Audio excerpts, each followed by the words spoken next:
اچھا، یہ بھائی نے کویسچن کی بتایا کہ میں نے گورنمنٹ جاب اختیار کی ہے، شاید ٹیچنگ کے شعبے سے وابستہ ہیں، تو کہتے ہیں کہ وہاں پہ گورنمنٹ نے 2 بجے کا ٹائم لکھا ہے کہ کم از کم آپ کو اسکول میں رہنا ہوگا، یعنی جو ٹیچنگ ٹائم ہے، لیکن ٹیچرز بعض نہیں آتے، بعض لیٹ آتے ہیں، بعض 2 بجے سے پہلے چلے جاتے ہیں، اور کیا مجھے پورا ٹائم وہاں گزارنا ہوگا؟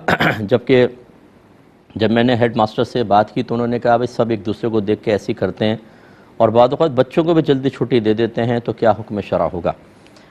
دیکھیں، اگر ساری دنیا زنا کرے تو ہم زنا نہیں کریں گے، سارے شراب پینے لگ جائیں تو کیا ہمارے لیے شراب پینے کا جواز پیدا ہو جائے گا؟ یقیناً نہیں۔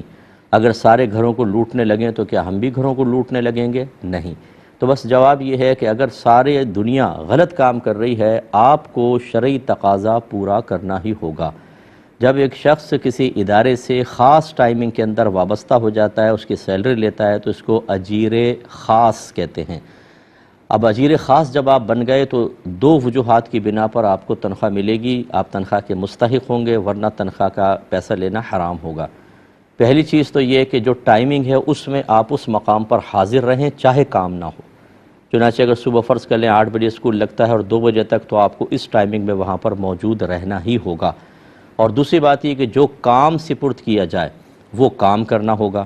اب اگر اس کے اندر اسٹینڈرڈ مقرر تھے کہ آپ کو اعلیٰ درجے کا کام کرنا ہے تو اعلیٰ درجے کے کرنا ہوگا، پھر آپ تنخواہ کے مستحق ہوں گے، ورنہ نہیں۔ اور اگر کچھ طے نہیں ہوا تو درمیانے درجے کا تو کرنا ہوگا۔ ایک اعلیٰ ہوتا ہے، ایک درمیانے درجے کا، بالکل بیکار قسم کا، تو کم از کم اوسط درجے کی ٹیچنگ تو آپ کو کرنی ہی ہوگی۔ اور یہ ٹیچرز اچھی طرح سمجھتے ہیں کہ بعض اتنا خوبصورت پڑھاتے ہیں کہ بچوں کو پڑھنے کے بعد ٹیوشن سینٹر جانے کی ضرورت نہیں پڑتی ہے۔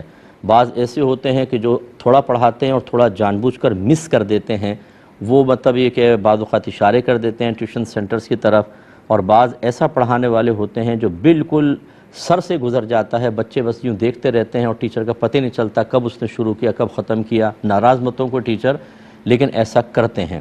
اب اس کے یا تو صلاحیت نہیں ہوتی، سفارشوں سے آ جاتے ہیں وہاں پر، اور یہ ہوتا ہے کہ بچوں کہتے ہیں ہمیں تو سمجھ میں نہیں آیا، پیرنٹس آ کے تو بولتے ہیں بھائی ایسے کلاس میں سمجھ میں نہیں آئے گا، آپ ہمارے پاس ٹیوشن سینٹر میں بھیجیں۔ تو یہ اس طرح، تو اگر فرض کر لیں کہ کوئی خاص اس میں لیول طے نہیں ہوا تو اوسط درجے کا پڑھانا واجب ہے، ورنہ آپ تنخواہ کے مستحق نہیں ہوں گے۔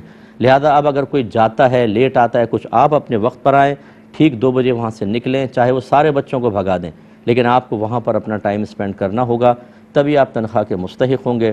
اگر آپ جان بوجھ کر نہیں آئے، اس دن کی سیلری آپ کو نہیں ملے گی۔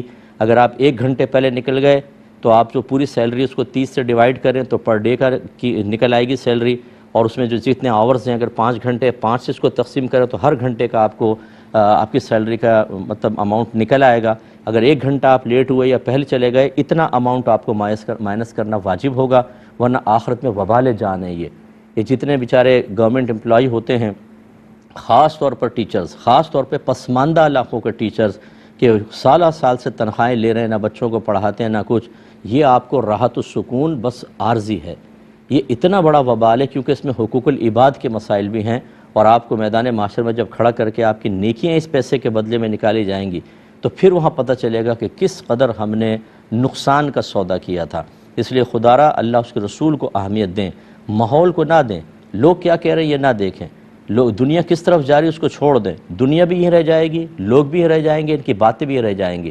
آپ اللہ کی بارگاہ میں پہنچیں گے تو وہاں بالکل قرآن و حدیث میں بیان کردہ طریقے کے مطابق، اصول کے مطابق، اللہ کے قانون کے مطابق فیصلہ ہوگا۔ دنیا کی آپ مثال نہیں دے سکتے کہ اللہ تعالیٰ سب بھاگ گئے تھے اس لیے میں بھی بھاگ گیا، تو بھئی آپ کے لیے تو قرآن و حدیث تھا، نہ کہ یہ لوگ شریعت تھے آپ کے لیے۔ امید ہے کہ آپ اچھی طرح سمجھ گئے ہوں گے۔ یہ کہتے ہیں کہ مساجد میں جب جماعت ختم ہو جاتی ہے، بعض لوگ لیٹ پہنچتے ہیں تو اپنی جماعت قائم کر لیتے ہیں، تو یہ کیا ہر مسجد میں ہو سکتا ہے، یا بعض مسافروں والی مسجد جیسے اسٹیشن والی مسجد ہوتی ہے، بس اسٹاپ پہ مساجد ہوتی ہے، اس میں لوگ آتے رہتے ہیں، نماز پڑھ کے نکلتے رہتے ہیں، ان کے لیے؟ دیکھیں، ویسے یہ حکم ہر مسجد کے لیے ہے۔ نبی کریم صلی اللہ علیہ وسلم ایک مرتبہ تشریف فرما تھے، نماز پڑھا کے چکے، صدیق اکبر رضی اللہ تعالیٰ عنہ کسی وجہ سے دیر سے تشریف لائے، سرکار نے فرمایا کون ہے جو ان کے ساتھ نماز پڑھے؟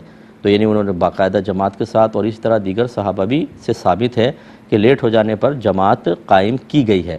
تو مسافر والی مسجد میں تو شبہ ہی نہیں ہے، لیکن عام مساجد کے اندر کوئی دیر سے آئے تو جماعت قائم کر سکتا ہے۔ لیکن ہمارا مشورہ یہ ہوگا کہ اب ماحول بدل گیا ہے، اگر آپ کبھی کبھار ہو جائے تو چلے الگ بات ہے، اس کو عادت نہ بنائیں۔ اگر عادت بنا لیتے ہیں، یعنی ہفتے میں 2-3 بار آپ ایسا کرتے ہیں، تو شکوک و شبہات اور بدگمانیاں پیدا ہوتی ہیں۔ بعض اوقات امام صاحب گھبرا جاتے ہیں کہ ضرور میرے پیچھے نماز نہیں پڑھتے، اپنا گروپ بنا رہے ہیں، اور ایک کلیش کی صورتحال بن جاتی ہے۔ اسی طرح مختلف مکاتب فکر کی مساجد میں اگر آپ دیر سے جا کے نماز پڑھتے ہیں تو بھی اسی طرح کے مسائل پیدا ہوتے ہیں۔ اس لیے کوشش یہ کیجئے کہ یا تو ماحول سازگار ہو، تب جماعت ثانیہ قائم کرنے میں حرج نہیں، اور اگر ماحول سازگار نہیں ہے، فتنہ فساد، بدگمانیوں، غیبتوں، چغلیوں، لڑائی جھگڑے، فتنہ فساد کا اندیشہ ہے، تو اپنے گھر پہ آپ علیحدہ نماز پڑھیں، یہی بیسٹ ہے۔